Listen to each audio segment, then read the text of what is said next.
औज़ बिल्लाहि मिनश शैतानिर रजीम बिस्मिल्लाहिर रहमानिर रहीम।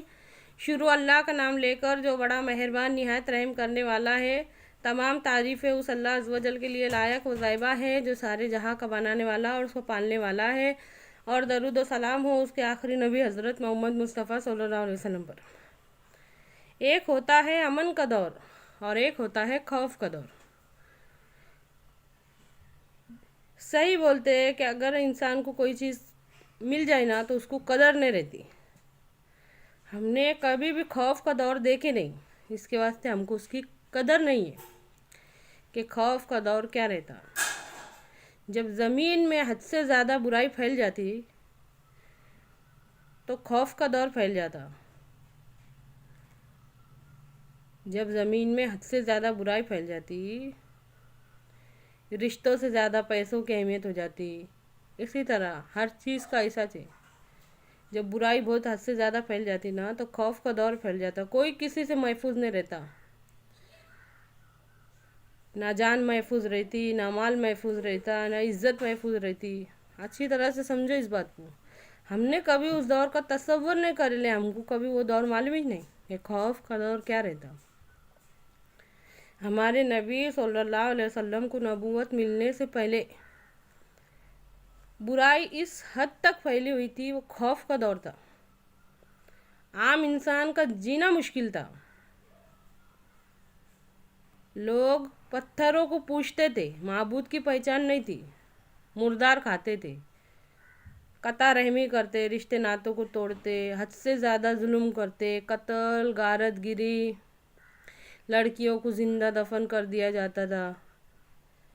खुलेआम बेहयाई, नाच गाने, कोठे पे महफिलें सजाई जाती, शराब आम, सूद आम, हर बुराई, धोखे देते, रिश्वतें लेते, अमानतें लेकर खा जाते।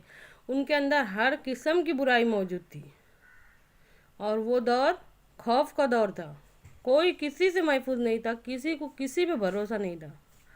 ना जान महफूज थी, ना माल महफूज था, ना इज्जत महफूज थी। हर वक्त खौफ, घर में बैठे भी रहने के ना तो खौफ कि कहीं कोई मेरा माल मुझसे छीन ना ले, कहीं कोई मेरी आंखें मेरी इज्जत ना उतारे, कहीं कोई मेरी जान ना ले ले। ये दौर इस्लाम की अहमियत समझने के वास्ते ये सब बातों को समझना बहुत ज़रूरी है, हमारे समझ में आएगा। आज के दौर के एजुकेटेड लोग साइंस समझेंगे, दुनिया की सब तालीम इंटरेस्ट है, लेकिन ये बात को समझने के वास्ते तैयार नहीं है कि अमन का दौर क्या रहता, खौफ का दौर क्या रहता। आज हमने अल्लाह का शुक्र, हमारी ज़बान अल्लाह का शुक्र अदा नहीं कर सकती। हमने खौफ का दौर देखेला नहीं है, हमने हमेशा अमन का दौर देखेले। हम हमारे घरों में सुकून से रहते, इसके वास्ते सुकून से रहते, इसके वास्ते हमको ये सब चीज़ों की कदर नहीं है।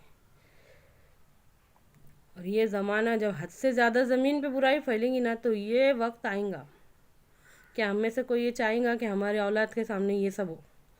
हम में से कोई ये चाहेगा कि हमारे बच्चे जब बड़े होंगे, जब नबी करीम सल्लल्लाहु अलैहि वसल्लम के आने से पहले जो हालात थे वो हो।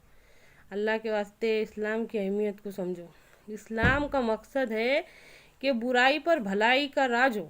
हमारे नबी सल्लल्लाहु अलैहि वसल्लम को नबूवत मिलने, हमारे नबी सल्लल्लाहु अलैहि वसल्लम को नबी बनाए जाने से लेकर आप सल्लल्लाहु अलैहि वसल्लम के इस दुनिया से रुखसत होने तक आप सल्लल्लाहु अलैहि वसल्लम की कोशिश में सबसे बड़ी कोशिश ये थी कि बुराई पर भलाई का राज हो।